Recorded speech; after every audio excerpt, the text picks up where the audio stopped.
Chapter 1, Transmigrated into the Villain. When I opened my eyes, the first thing I saw was a chandelier. The second thing I saw was my own hand. The third thing I realized was that this was not my hand.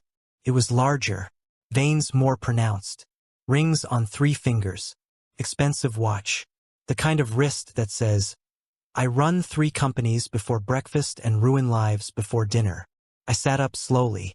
Silk sheets, dark wood furniture, floor-to-ceiling windows, the kind of bedroom that smells like money and bad decisions. "No," I muttered, because I knew this room. I knew this house. I knew this body. "Oh, you have got to be kidding me." Memories rushed in like someone had kicked open a dam inside my skull. Name, Alan Verne. Status, 2nd ML Alpha. Reputation, cold, arrogant, jealous. Future, lifelong imprisonment. Cause of imprisonment, obsessive rivalry with the male lead. I pressed both hands to my face. I didn't even like this novel that much. Yet here I was, transmigrated into an ABO novel. And not as the protagonist. Not as the sweet Omega. Not even as a background beta with no pheromones and no problems. No, I had transmigrated into the 2nd alpha villain. Which, for those unfamiliar with tragic stupidity, is the character whose only narrative purpose is to love someone he can't have, lose gracefully for about 5 minutes, then lose violently for the rest of the book. And by violently, I mean attempt corporate sabotage, emotional blackmail, and end up chained beside the male lead in what the author called a lifetime containment arrangement. Containment. That was a cute way of saying, no one knows what happened behind those bars, but it wasn't consensual. I slid out of bed and staggered toward the mirror. Tall, sharp jaw, dark eyes, alpha pheromones practically humming under the skin. "Oh, he's handsome," I said faintly. This was unfortunate. Handsome villains suffer more. I leaned closer to the mirror. "Congratulations. You are in love with an Omega who will die in childbirth," I told my reflection. Silence. The mirror version of me looked deeply offended. Yes, that was the plot. The Omega, Luca. Sweet, gentle, bright. He falls for the perfect male lead, Derek. From the outside, their love is pure romance novel material. From the inside, Derek isolates him, controls him, wraps affection around possession so tightly Luca never notices the cage.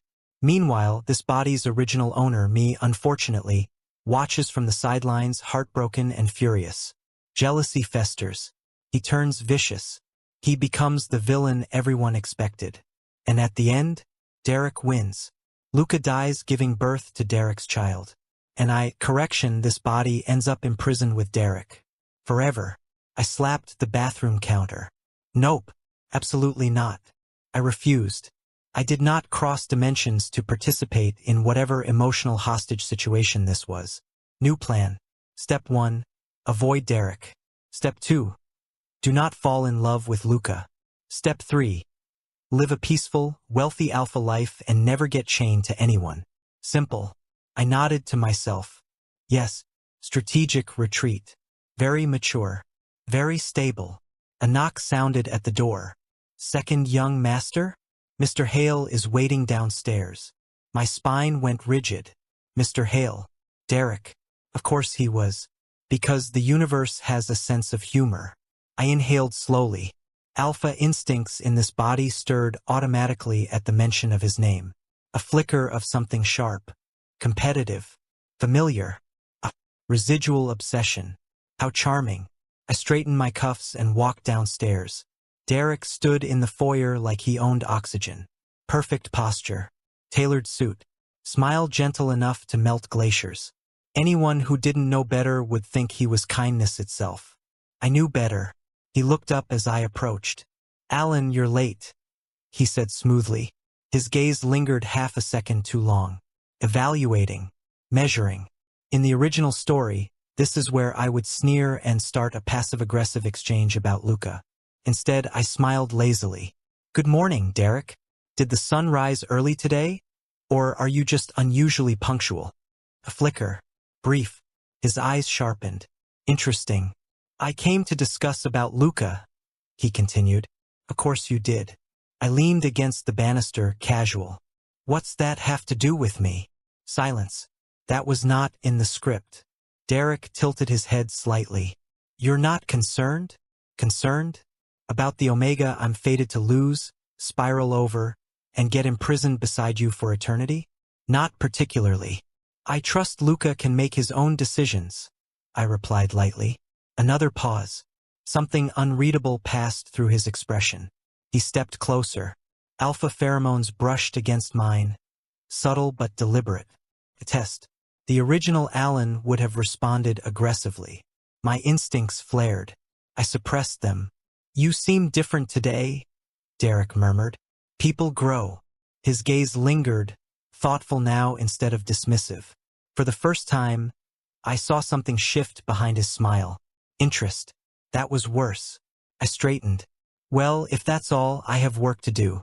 Try not to emotionally manipulate anyone before lunch. I walked past him before he could respond. My heart was beating faster than I liked. That was close. Very close. Upstairs again. I shut the door and leaned against it.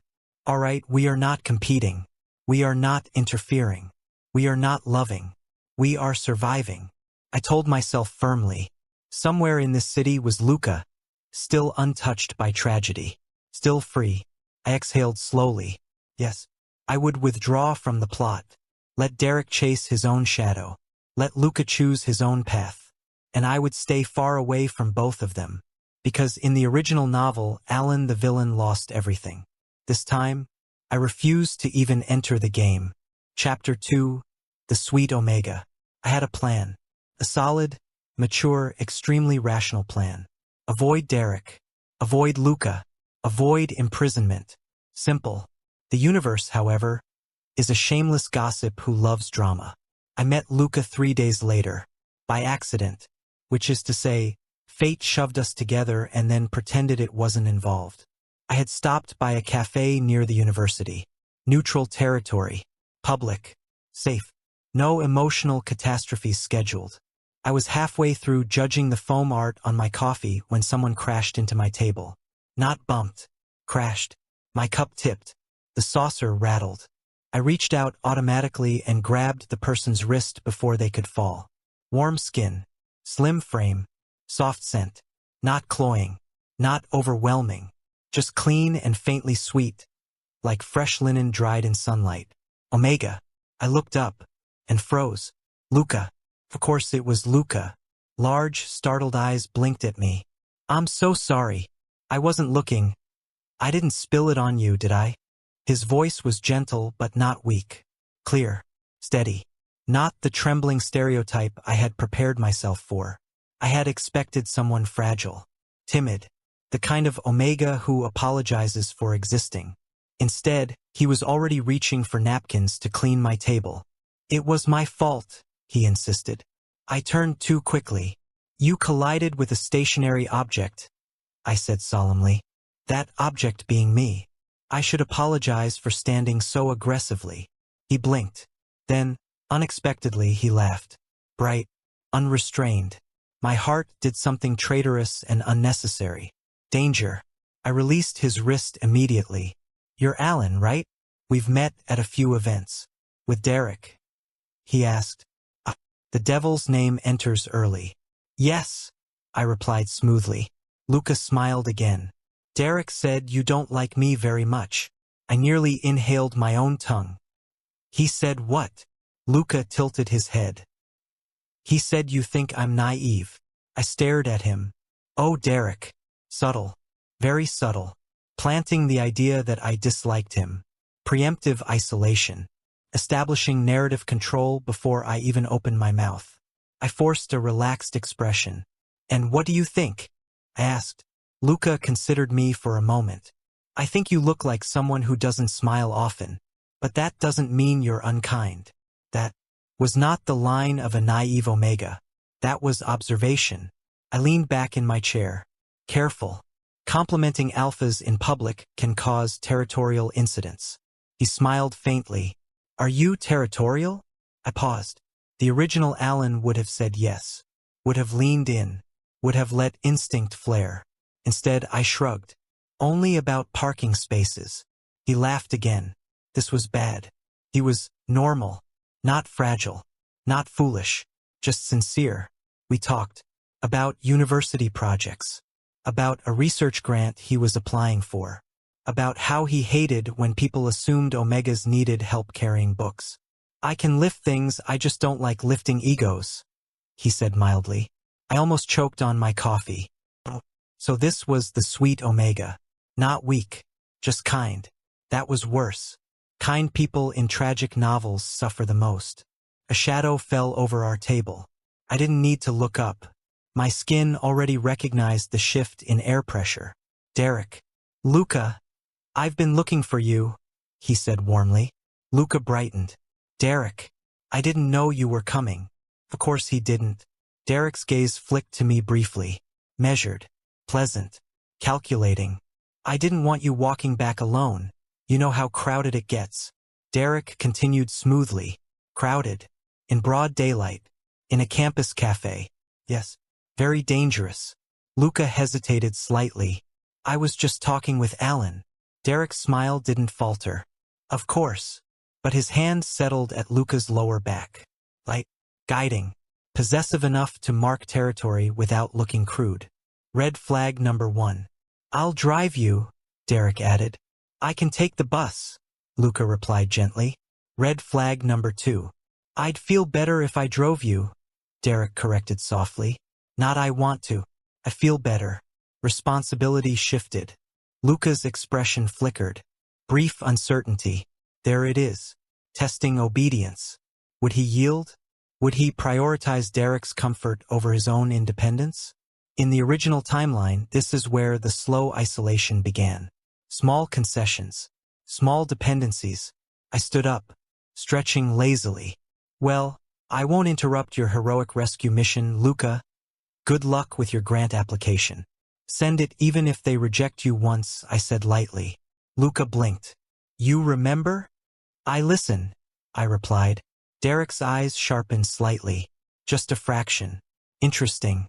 Luca smiled, softer this time. Thank you. Derek's hand tightened almost imperceptibly at Luca's waist. There. Possessiveness. Controlled. But present.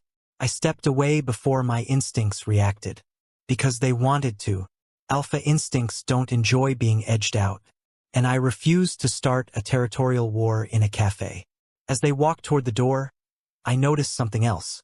Derek leaned down, murmuring something near Luca's ear. Luca nodded immediately. Agreement without pause. Conditioning. Subtle. Efficient. My jaw tightened. The tragedy hadn't started yet. But the scaffolding was already in place. Outside the window, Derek opened the car door for Luca. Perfect gentleman. Perfect image. From the outside, it would look like devotion. Inside, control. I exhaled slowly. I could still walk away. I should walk away. This wasn't my fight. I didn't owe fictional characters salvation. But Luca had looked at me and said I seemed unkind, and somehow believed I wasn't. That was inconvenient. I finished my coffee in one swallow. Congratulations. You've made eye contact with the plot. I muttered to myself. Chapter 3, Refusing the Script. If this were the original novel, this would be the chapter where I lose my mind. Not metaphorically. Canonically. This is where Alan Verne, 2nd ML, begins his descent into villainy. Sharp words. Public confrontations. Petty sabotage. The emotional maturity of a damp napkin. I know because I read it. I even left a comment under Chapter 12 that said, Sir, have you tried therapy? Apparently, the universe took that personally. I invited Luca to lunch. In public. Broad daylight. Neutral territory again. Because I am a cautious man who enjoys freedom. He arrived 5 minutes early. Organized. Polite. Carrying 3 books and an iced drink he clearly forgot to finish. You didn't have to treat me, I can pay, he said as he sat down. I'm aware, I replied. But I need to spend money somewhere, or people will think I'm laundering it. He blinked, then laughed. I consider that a victory. We talked about ordinary things. His research proposal. My company's latest project. The disaster that is university cafeteria food. He smiled faintly. Derek says you're very competitive. Ah, there he is again. I stirred my drink. Competitive isn't the same as cruel. Luca studied me for a moment, thoughtful. You don't seem like the type to start trouble. I nearly choked. If only you knew, my sweet, doomed friend. In another timeline, I practically majored in it. But I just shrugged. I prefer efficiency. Trouble is inefficient. And that was true. If I antagonize Derek, he escalates. If he escalates, Luca gets caught in the middle. If Luca gets caught, tragedy unlocks like an achievement badge. No, thank you. Later that week, the three of us ended up at the same formal event. In the original plot, this is the infamous wine incident. I spill red wine on Derek's suit. He humiliates me publicly. Luca defends him. Cue rivalry. This time, I arrived early, drank water, held my glass like a responsible adult. Derek approached Luca first, of course. Are you cold? He asked softly, already removing his jacket. Luca hesitated. I'm fine. He wasn't. The hall was aggressively air-conditioned. Derek draped the jacket over his shoulders anyway. Gentle, attentive, possessive. Then Derek looked at me, waiting. In the original script, this is where I make a comment. Something cutting, something territorial. Instead, I raised my glass. To climate control, the true villain of tonight. I said gravely. Luca laughed. Derek did not. He studied me, carefully. You're in a good mood, he observed. I had a productive morning. No corporate takeovers. No duels. Very peaceful, I replied. His eyes narrowed slightly. He stepped closer. Not enough to be obvious. Enough to test. Alpha pressure brushed against me. A silent challenge. My instincts flared. It would be so easy. Just lean in. Push back. Let pheromones clash. Start the war everyone expects. Instead, I smiled. You look tired, Derek. Are you sleeping enough? Pause. That was not the response he prepared for. I sleep fine, he said coolly. Good. Chronic stress affects decision-making. I nodded. Luca looked between us, confused. Derek's gaze sharpened. He was waiting for jealousy, waiting for resentment, waiting for me to claim something that wasn't mine. But I didn't. I excused myself first, calmly, gracefully, and left them standing there. Over the next few days, I continued my campaign of normalcy.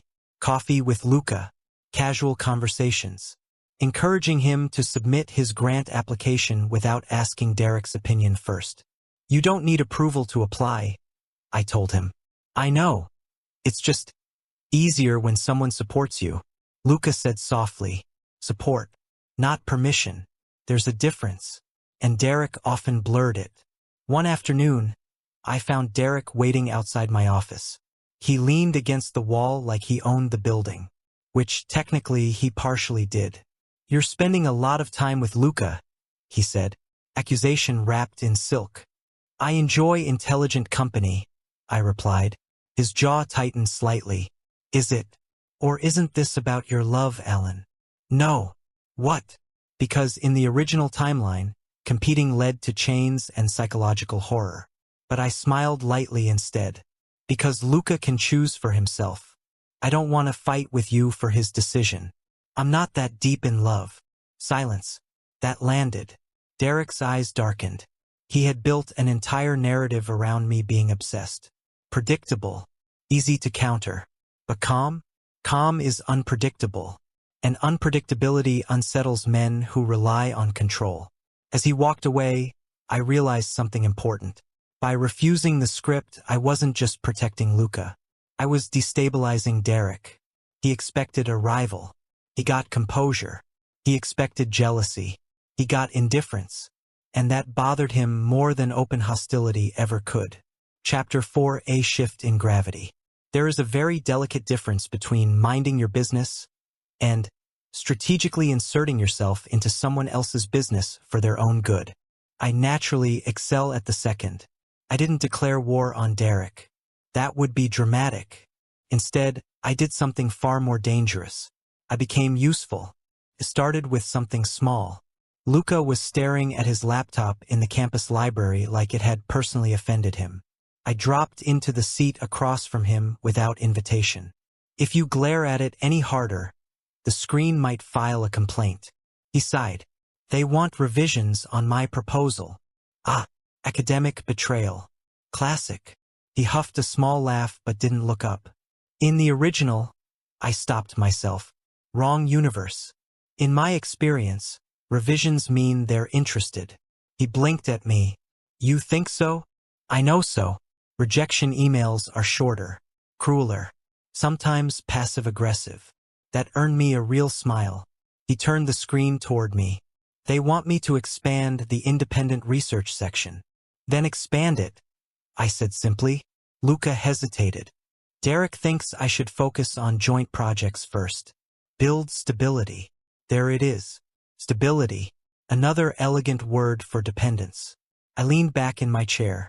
Do you want to expand it? Yes. Then do it. He looked almost startled. Just like that. Luca, you are applying for a grant, not asking permission to breathe. I said patiently. He stared at me for a long second. Then slowly he nodded. That was the first shift. Not dramatic, not loud, just subtle. A week later, Derek tried a different approach. I arrived at a small gathering to find Luca already seated beside him. Too close, their shoulders nearly touching. Derek's hand rested at the back of Luca's chair. Not on him, around him, territory disguised as courtesy. Alan. We were just discussing Luca's schedule. Derek greeted smoothly. We. I echoed mildly. Luca looked faintly embarrassed. Derek thinks I'm overworking. I think you're capable, I corrected lightly, taking the seat on Luca's other side. Derek's jaw shifted. Alpha proximity detected. He smiled anyway. I'm only concerned. Concern is admirable. Control is exhausting, I said. Luca choked on his drink. Derek's eyes sharpened. You're implying something. I rarely imply, I replied pleasantly. Silence. The air between us tightened. Not explosive, just charged. Luca glanced between us. I can manage my own schedule. Derek turned to him immediately, expression softening. Of course you can. I just don't want you burning out. That sounded reasonable. It always did. But here's the trick. Burnout is solved with rest. Isolation is solved with control. They are not the same. Later that evening, I deliberately left early. On purpose. In the original timeline, this is where I would have lingered, glared, competed. Instead, I clapped Luca lightly on the shoulder. Text me when your revision is accepted, I said. Derek's gaze followed the movement. Not to Luca, to my hand. Interesting. Over the next few weeks, I made it a habit. Invite Luca to group settings. Encourage him to present his ideas publicly. Introduce him to people outside Derek's circle. And slowly, Luca began to talk to me first. Alan, can I ask you something? Dangerous question. Proceed. Do you think I rely on Derek too much? There it is. The second shift. Gravity tilting. I think reliance isn't bad. As long as it's mutual. He frowned slightly. What if it's not? Then it's orbit and one of you is the planet. He went quiet. This wasn't the original plot anymore. The tragedy hadn't started. But something else had.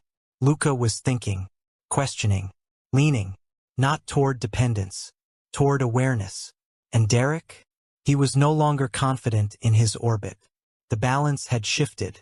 Not loudly, not violently, but enough that even he could feel it. Gravity, after all, doesn't shout when it changes. It just pulls differently. And for the first time, Derek was no longer the only force in the room. Chapter 5 Cracks in Derek. There are many ways to confront a powerful alpha. You can shout. You can threaten. You can attempt to out-pheromone him, which is the emotional equivalent of two tigers screaming in a glass conference room. I chose none of the above, mostly because I enjoy being alive. Derek invited me to his office, which is never a casual invitation. No one drops by Derek's office. You are summoned. I arrived precisely on time, because punctuality is the weapon of the calm. His office, as usual, looked like it had been designed by someone who thinks emotions are a liability. Glass walls, steel accents, city skyline behind him like he personally owned gravity. He didn't offer me a seat. Bold. I took one anyway. He watched me with that perfectly measured expression. You've been busy. I always am. Capitalism doesn't sleep. I replied. This isn't about business. Of course not. It's about Luca, he continued. We have reached the chapter title. I folded my hands loosely. Has he failed an exam? Staged a rebellion? Bought unfashionable shoes? Derek didn't smile. He's pulling away. That was not accusation. That was observation. And you think that's my doing? I asked mildly. You encourage him to question me. I leaned back slightly. He's allowed to question. He trusts you, Derek said. And you're not using that trust. I blinked. Well, that was new. Should I? I asked. No, but you could, he said finally. So that's what unsettles him. Not competition. Restraint. I studied him for a long moment. In the original timeline, this is where I would accuse him, provoke him, escalate until something breaks. Instead, I asked quietly, do you love him? The question hung between us. Derek didn't hesitate. Yes, without tremor, without doubt. Fascinating. I nodded slowly. Then why are you trying to cage him? The shift was immediate, not explosive, but real. His gaze sharpened. I'm protecting him. From what? From instability, from being used, from people who would take advantage. I tilted my head. Including me? A beat. Yes. Honest. At least he's consistent. I exhaled softly. If you love someone, you don't cage them. That's a naive view, he said. Is it? Yes. The world is not kind to omegas. I know. I do. I know exactly how unkind it becomes in the original ending. But safety and ownership are not the same thing. You don't get to shrink someone just because you're afraid of losing them, I said. His eyes flickered. There. That's it. Fear. Buried deep. Buried well. But there. You think I'm afraid? He asked quietly. Yes. No hesitation. Because I wasn't trying to win. I was telling the truth. The silence stretched. No pheromones flared. No threats. Just tension. You're very bold lately, Derek said. Growth, I replied. You don't seem to want him anymore. I met his gaze evenly. I never wanted to own him. That wasn't entirely true. The original Alan did. But I'm not him. He stood up slowly and walked around the desk. I didn't move. He stopped a step too close. Alpha instinct prickled under my skin. Old wiring demanding I push back. I didn't. He studied my face like he was searching for something that wasn't in his files. You're not afraid of me, he said. No. Why? Because I know how your story ends. Because I've seen the chains. Because I refused to kneel out of instinct. But I only shrugged lightly. Should I be? His gaze darkened. That wasn't threat. That was interest. Dangerous, dangerous interest. I could ruin you, he said calmly. I know. And you're still standing here. Yes. Another crack. Small. But real. No one talks to him like this. Not without wanting something. Not without fearing him. I want neither. And that unsettles him more than open hostility ever could. You're interfering with something you don't understand, he said finally. Then explain it, I replied. Silence again. He didn't. Because explaining would require admitting something raw. Instead, he stepped back. Conversation dismissed. I stood as well. At the door, I paused. For what it's worth, Luca deserves to grow. If he stays beside you, it should be because he chooses to. Not because he has nowhere else to stand. I said. I left before he could answer.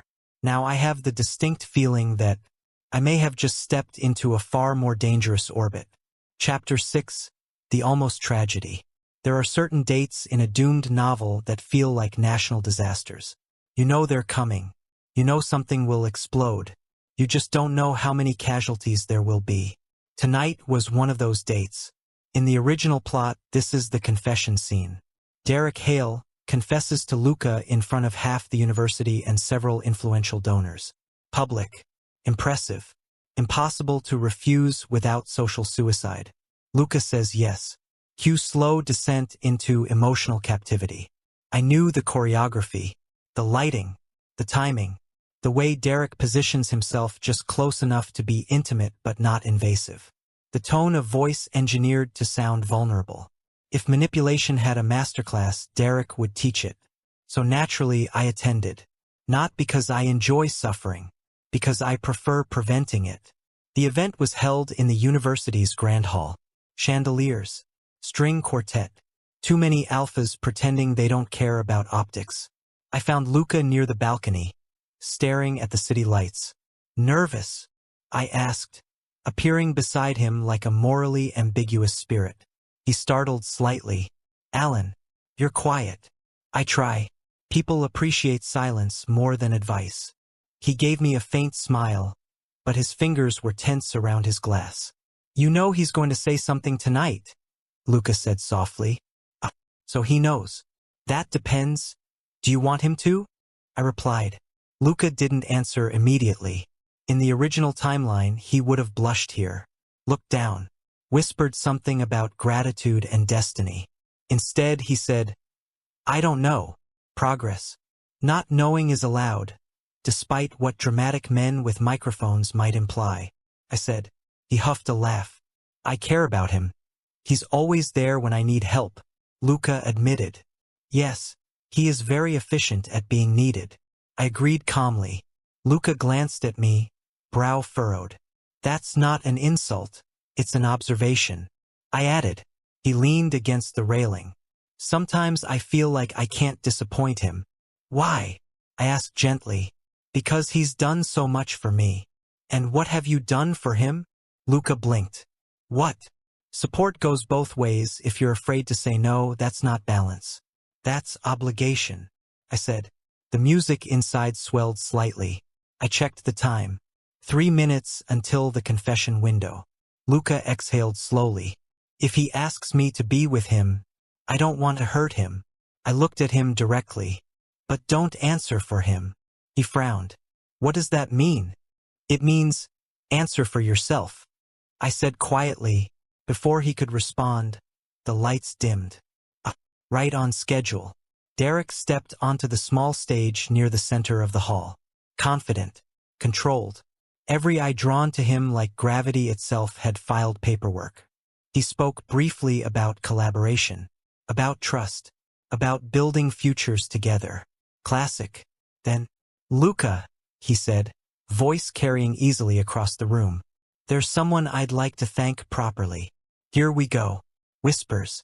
Attention shifting. Luca stiffened beside me. I didn't touch him. Didn't guide him. Didn't move. This is important. In the original story, I would have stormed forward. Interrupted. Made it about rivalry. Not tonight. Derek extended a hand toward Luca. An invitation. Not a demand. That's what makes it dangerous. Luca looked at the hand. Then at me. I held his gaze. No signal. No instruction. Just calm. You choose. That's all I gave him. He stepped forward. The crowd parted. Derek's expression softened as Luca approached.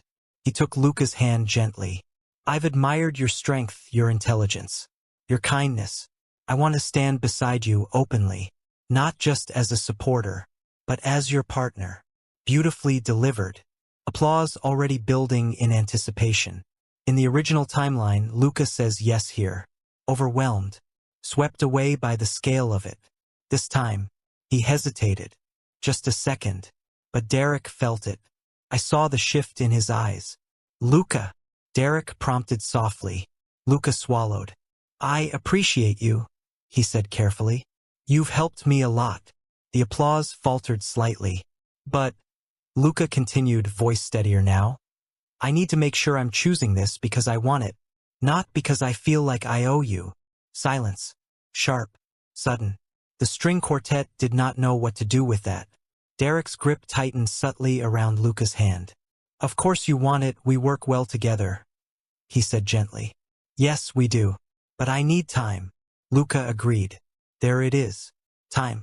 The most dangerous word in a confession. I watched Derek's composure strain at the edges. Just slightly. Time? He repeated. Yes, if we're going to be together, I want it to be because I chose it clearly. Not because it was expected. The crowd shifted uncomfortably. Derek's smile remained. Perfect. But his eyes. Frustration flickered like a storm behind glass. He released Luca's hand slowly. Take all the time you need, he said. Graceful.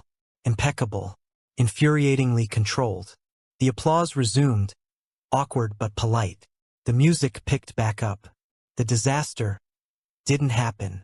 Chapter 7: Truth of the Past. If there is one thing more dangerous than a frustrated alpha, it is a frustrated alpha who has just been publicly denied and is pretending he's fine. Derek was pretending beautifully, which meant he was not fine at all. After the almost confession incident, he didn't lash out. Didn't corner Luca. Didn't escalate in public. No, he withdrew. And when men like Derek withdraw, it isn't surrender. It's calculation. I found out why 3 days later. Not through espionage. Through paperwork. Yes, very glamorous. I was reviewing a joint acquisition proposal between my company and the Hale Group when I noticed something interesting. Every subsidiary Derek personally oversaw had one thing in common. Control clauses. Tight ones. Minority partners with no voting power. Exit penalties. Behavioral stipulations framed as stability measures. Not illegal, just suffocating. I requested a meeting. He accepted immediately. That should have been my first warning. His office looked the same as always. Impeccable. Unyielding. He didn't sit this time. Neither did I. I reviewed your contracts, I said casually. I'm sure you did, he replied. You don't leave room for unpredictability. I don't like risk. No, you don't like loss. I corrected softly. A pause. His gaze sharpened. You're overstepping. Probably, I agreed. But humor me. Silence stretched. Then after a moment. You think this is about Luca, he said. Isn't it? I asked aloud. A humorless breath escaped him. I never wanted Luca. The room felt suddenly smaller.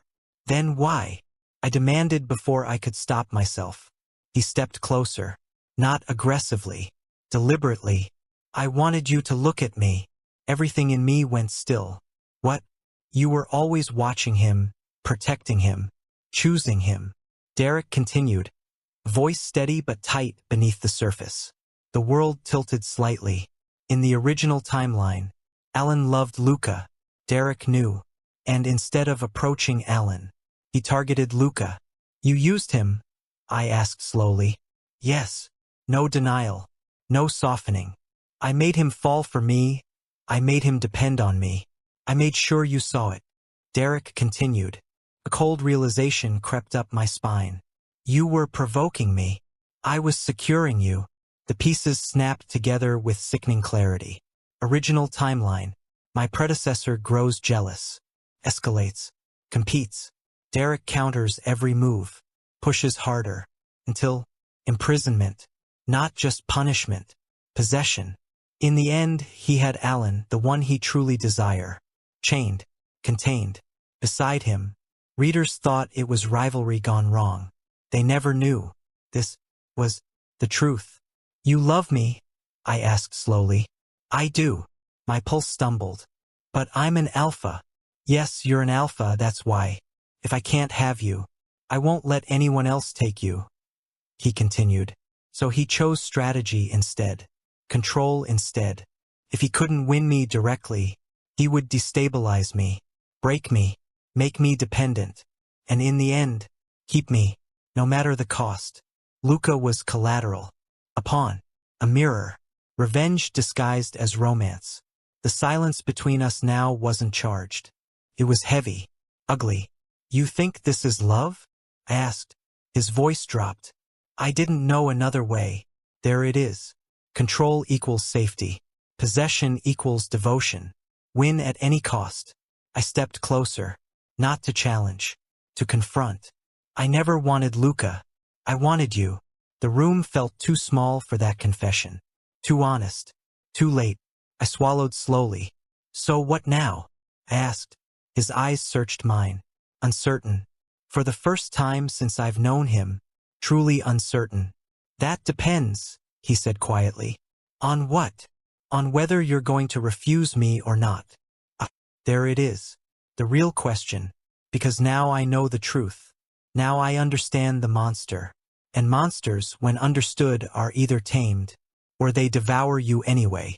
Chapter 8: The choice to step into the fire. There are 3 types of bad decisions. The first, impulsive. The second, emotional. The third, fully informed and made anyway. Guess which one I chose. For 3 nights, I did not sleep properly, because every time I closed my eyes, I heard it again. I never wanted Luca. I wanted you to look at me. It echoed in my skull like a confession carved into stone. Now I knew the truth of the original plot. Derek was never just the male lead. He was the axis, the gravity, the storm. He doesn't lose. He recalculates. If rejected, he doesn't collapse. He tightens control. If cornered, he doesn't retreat. He cages.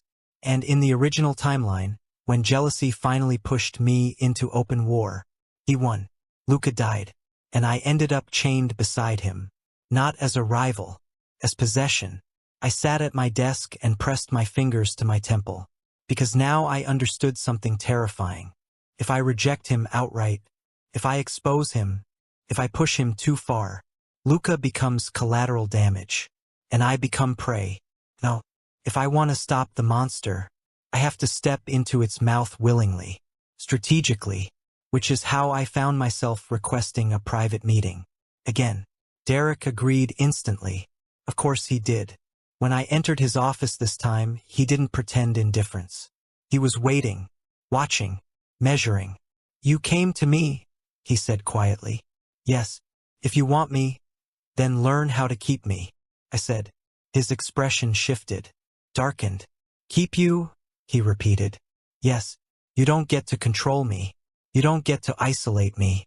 You don't get to use other people to provoke me. His jaw tightened. You think I would? I know you would, you already did. The air sharpened. But I didn't step back. Loving you is safer than being hunted by you, so here I am. Saving us both the trouble. I added lightly. That made him go still. Not anger. Not offense. Shock. You're choosing me, he said slowly. Yes. Why? Because you don't lose. Because if I don't step forward, you'll spiral again. Because Luca deserves a life untouched by your obsession. But I only smiled faintly. Because I prefer being inside the fire where I can see the flames. He knows I'm right. For a long moment he simply looked at me. You're not afraid, he murmured. I am, I just don't run. I replied honestly. That did something to him. Something raw. Possessiveness didn't vanish. It intensified. But it shifted. Focused. On me. If I accept, you don't get to leave halfway. I won't leave because I'm scared. But if you cage me, I will. I answered. His eyes darkened. You came with lot of demands. I stepped closer. Close enough that our breaths nearly mixed. Yes, I came here willingly, Derek. As an alpha, it's already humiliates enough for me to submit to another alpha. But here I am, giving myself to you. Only thing I ask is not to cage me. Is that too much to ask? I said softly. A beat. Then another. Then, he nodded. Just once. Agreement. This is the beginning. Not romance. Not redemption. Contract. I stepped back first. Good. Now that that's settled, one more thing. His gaze sharpened again. Luca is not part of this. Flat. Clear. Non-negotiable. For a moment, something possessive flared in his expression. Instinct. Old habits. Then it dimmed. I know, he said. Do you? Yes. Silence. He didn't argue. Didn't deflect. Didn't smile. That alone told me this decision mattered. Chapter 9: The night I chose the monster. Derek asked me to come over at night. Not for dinner. Not for a meeting. Not for discussion. At night. If you think I didn't understand what that meant, then you have clearly underestimated both my intelligence and my experience as a former novel reader who knows exactly how this man operates. He didn't text it casually either. "Come tonight, I want to see how far you'll let me go," he said over the phone, voice low, controlled. Excuse me? The audacity, the confidence, the absolute maniac behavior. Still, I didn't answer immediately. Silence stretched on the line. Derek didn't repeat himself. He doesn't beg. But I could hear it, that subtle tightness in his breathing. He wasn't just asking for a night. He was testing me. Testing whether I would run. Testing whether I trusted him. Testing whether he could touch without destroying. "Define far," I said lightly. A pause. His voice dropped lower. "As far as you're willing." Dangerous answer. I smiled slowly. "All right, I'll come," I said. The exhale on the other end of the line was almost imperceptible. Almost. But I heard it. When I arrived, there were no guards hovering in the hallway. No assistants. No strategic witnesses. Just Derek. Waiting. Not sitting. Not working. Waiting. That alone told me everything. He stepped closer the moment I closed the door behind me. Not touching yet. Just invading space enough that my instincts reacted. Two alphas in close proximity is not soft. It's heat. It's tension. It's challenge. Our pheromones brushed against each other like sparks testing dry wood. His eyes moved over me slowly. Assessing. Claiming. Resisting the urge to claim. "You came," he said quietly. I snorted. "You invited me. What did you expect?" "I expected that you might decide I'm still too dangerous," he admitted, voice steady but tight beneath it. I stepped closer deliberately, closed the remaining distance myself. "If you were going to cage me, you wouldn't have asked," I said calmly. His jaw tightened. That possessiveness? Still there. Coiled. Watching. "I want to know how much you trust me," he said. Trust. And underneath it, need. Derek has always taken what he wanted in the original timeline. Manipulated. Strategized. Cornered. Tonight, he was asking permission to want. "And if I don't stop you?" I asked. His hand lifted, hovering near my waist, not touching yet. "Then I'll keep going until you do," he said. Clear. Simple. Terrifyingly sincere. I thought about the other version of this scene. The one that ended in restraints. The one where choice was stripped away slowly, disguised as inevitability. This was supposed to be my fate. Bound beside him. Owned. Silenced. Instead, I reached forward and took his wrist. Placed his hand where it had been hovering. "Then don't hesitate. But don't forget I can walk away," I said softly. His eyes darkened, not with anger. With hunger. The difference matters. For a heartbeat, neither of us moved. The air felt thick, charged.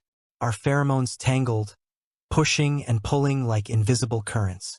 Two alphas standing too close. Instinct said dominate. Instinct said win. Instead, we stood there, choosing. He stepped in first this time. Slowly. His hand slid to my waist. Firm, warm, solid, but he didn't grip. Didn't trap. His thumb brushed lightly against my side as if mapping permission into my skin. Testing. Waiting. I didn't step back. That was his answer. He pulled me closer, not crushing, not overpowering. Just enough that our bodies aligned. Chest to chest. Heat seeping through fabric. I could feel the steady strength of him, restrained, coiled, careful. His other hand rose to my jaw. Not gripping. Holding. Tilting my face just slightly. His breath ghosted over my lips before he touched me, giving me that last second to refuse. I didn't. When he kissed me, it wasn't sudden. It was deliberate.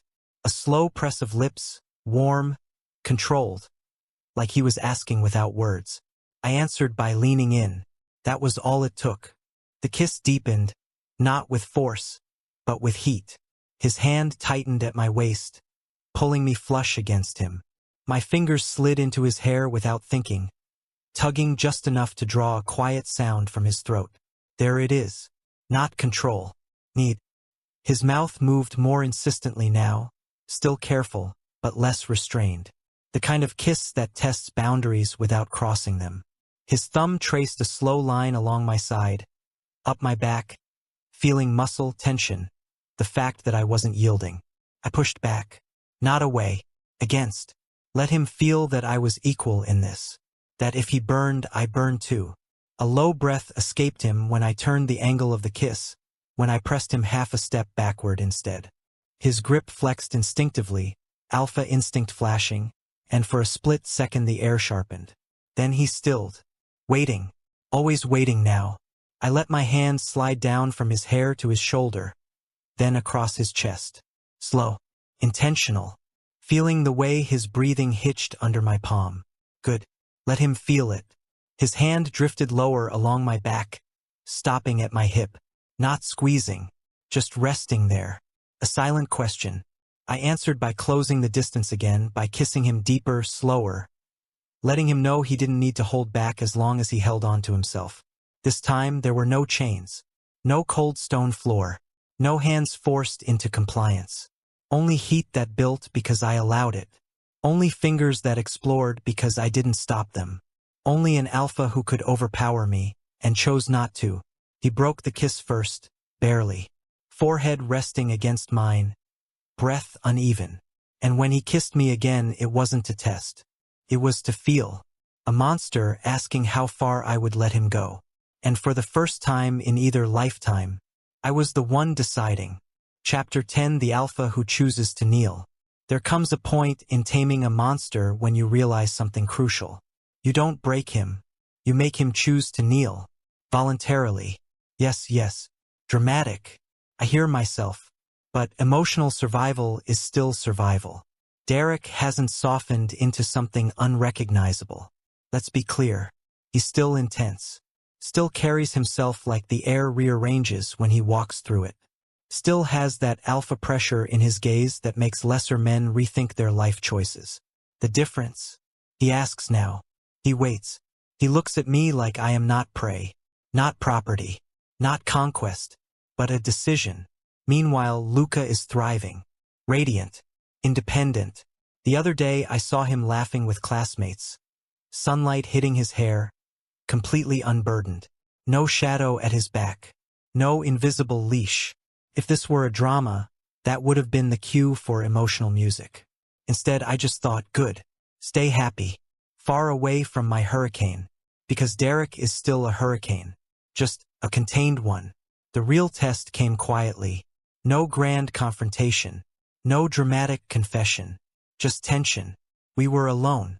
Close enough that our pheromones stirred the air between us. Two alphas in proximity is never gentle. It's friction. A low, instinctual challenge humming beneath the surface. Old Derek would have stepped in and claimed ground. New Derek stood still, watching me, waiting. Tell me what you want, he said. Not demanding, not coaxing, asking. It startled me more than any display of dominance ever could. Because power handed to you is heavier than power stolen. I stepped closer deliberately, until our chests nearly brushed. His breathing shifted. Testing, I said lightly. Step back. There it was, that flash. That instinct. The alpha pride that has never bent for anyone. His jaw tightened. 1 second. 2. Then he stepped back. Slowly. Controlled. Choosing. The air changed. That wasn't submission forced by weakness. That was strength restrained by will. Good. Now let me lead. I murmured. If someone had told me months ago that Derek, the hidden tyrant of the original novel, would hesitate because he didn't want to overstep me, I would have laughed in their face. Yet here we were. I reached up and placed my hand against his chest. Felt his heartbeat. Fast. Not from anger. From anticipation. He didn't grab me. Didn't trap me. He let me close the distance. There's something uniquely volatile about two alphas touching without hostility. It isn't soft. It isn't instinctively yielding. It's awareness. Strength meeting strength. Neither overpowering. Neither retreating. I pressed my forehead lightly against his. His hand came to my waist. Firm, grounding, but he waited. Always that pause now. In the original timeline, This closeness ended in iron restraints. We never saw the nights where the original Alan's choices were taken piece by piece until there was nothing left but compliance. That was supposed to be me. Bound, caged, written into submission. Instead, I tilted my head slightly and kissed him first. His restraint snapped, not into violence, but into hunger carefully leashed. His hands moved to hold, not imprison. Strong, certain, but never past what I allowed. And every time our instincts surged, every time that alpha heat threatened to turn into control, he stopped, looked at me, checked. That's when I understood. Later, when the intensity settled into something quieter, something steadier, we remained close. My hand tangled loosely in his shirt, his forehead resting against my shoulder. Not a conqueror, not a villain, just a man who had never learned how to love without gripping too tight. I don't want to lose you, he admitted, voice low. There it is. Not dominance. Fear. I exhaled slowly. You won't, as long as you don't try to own me, I said. A pause. Then, softer than I've ever heard him, I'm learning. And that, more than any dramatic gesture, was the moment the monster truly knelt. Not because I defeated him, not because I broke him, but because he chose to stay at my level instead of forcing me beneath him. In the original story, I was chained beside him. In this one, his hand rested open against my back. Loose, unclenched, trusting me not to walk away. And I didn't, because I wasn't trapped. I was choosing, and that makes all the difference in the world.